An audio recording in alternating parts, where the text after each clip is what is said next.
Over the last 4 years, our country has benefited from a presidential term filled with major accomplishments. President Donald Trump has repeatedly surprised the skeptics, confounded his critics, and delivered significant policy victories that have strengthened our country. Case in point, back in May, when the president set the goal of finding a pandemic-ending vaccine by the end of this year, his timeline was literally dismissed by people who assumed they knew better. Here was one quote: "Trump promises coronavirus vaccine by the end of the year," scoffed one headline, but his own experts temper expectations. Fact check complained, another headline: "Coronavirus could come this year," Trump says. Experts say needs a miracle to be right, end quote. Well, with the genius of science, support from Congress, and the bold leadership of the Trump administration, that medical miracle arrived right on schedule. Americans on the front lines are receiving vaccinations as we speak. This episode offers a kind of microcosm of the last 4 years. On so many subjects, from economic prosperity to foreign policy to protecting American families, the skeptics doubted him. The critics derided him. But President Trump has delivered. When President Trump ran for office, he promised to help open a new chapter for working families. After 8 years of failed policies that concentrated wealth and optimism among the lucky few, prosperity was going to flow to all kinds of workers in all kinds of communities, he said. And that's exactly what happened. Before this pandemic spread from China and the world had to slam on the brakes, the American people had the best job market in living memory. With help from the policies of President Trump and Republicans in Congress, American workers dynamited the stagnation that experts had said was the new normal. Unemployment hit a 50-year low. Capital markets hit record highs. And this time, all kinds of Americans got to share in the gains. We saw earnings grow faster for workers than for managers, faster for the bottom 25 than for the top 25. This success was fueled in part by the policy leadership of President Trump. This administration pursued bold regulatory changes. Once-in-a-generation tax reform had eluded prior leaders. This president signed it into law in his first year. And together we repealed the worst part of Obamacare. The unfair individual mandate was zeroed out. President Trump also took historic steps to strengthen the future of our trade with the world. He secured the historic United States-Mexico-Canada agreement and the bilateral tax treaties with partners in Europe and in Asia. A nation this productive needs plenty of energy to keep it going. Fortunately, President Trump and his administration ended the ideological war on fossil fuels and hit the accelerator on all of the above American energy dominance. In the last 4 years, we surpassed Saudi Arabia in oil production.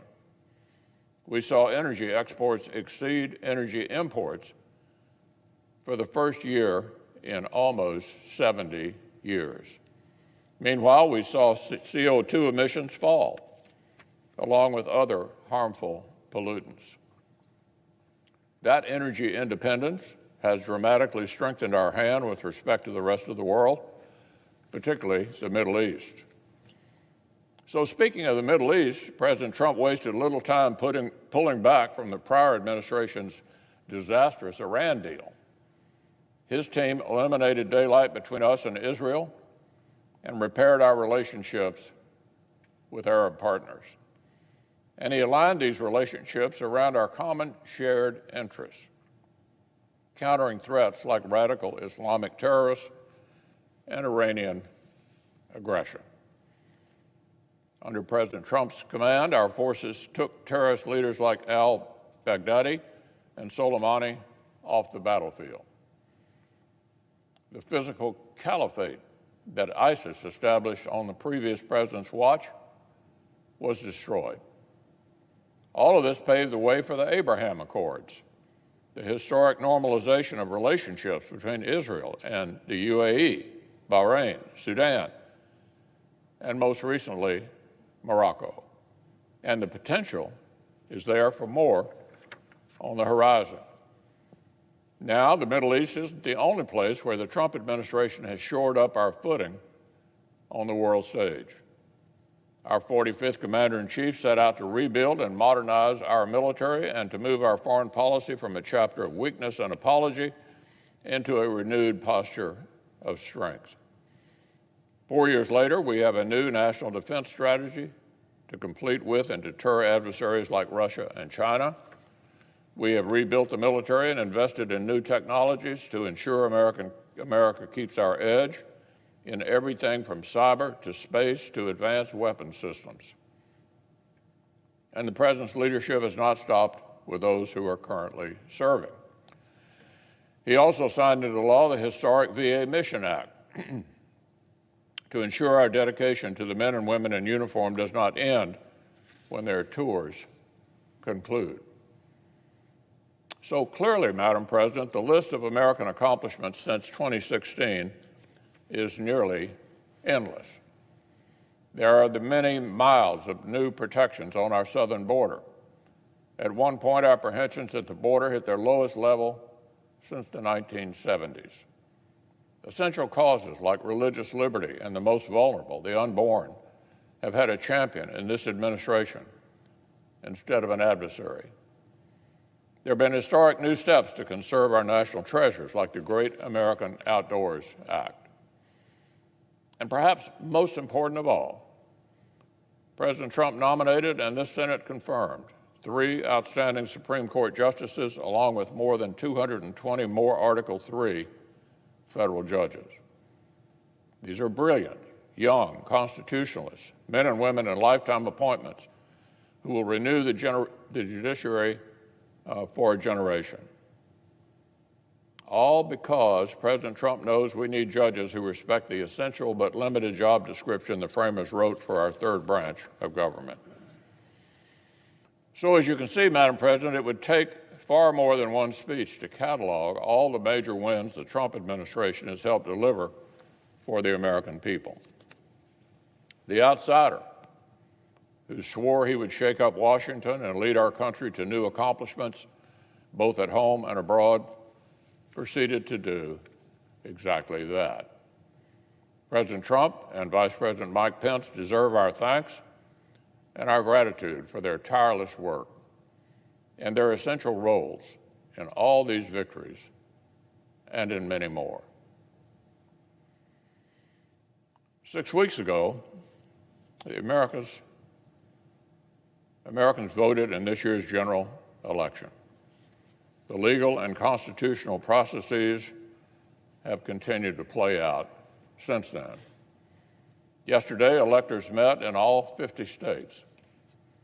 So as of this morning, our country has officially a president-elect and a vice president-elect.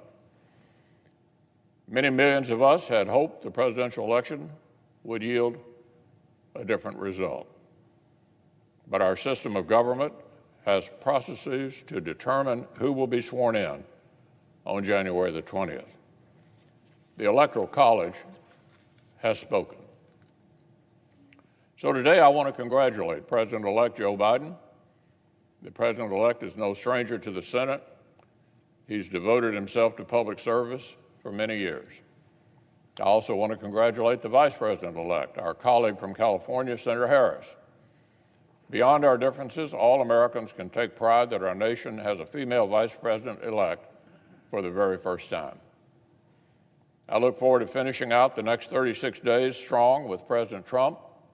Our nation needs us to add another bipartisan chapter to this record of achievement.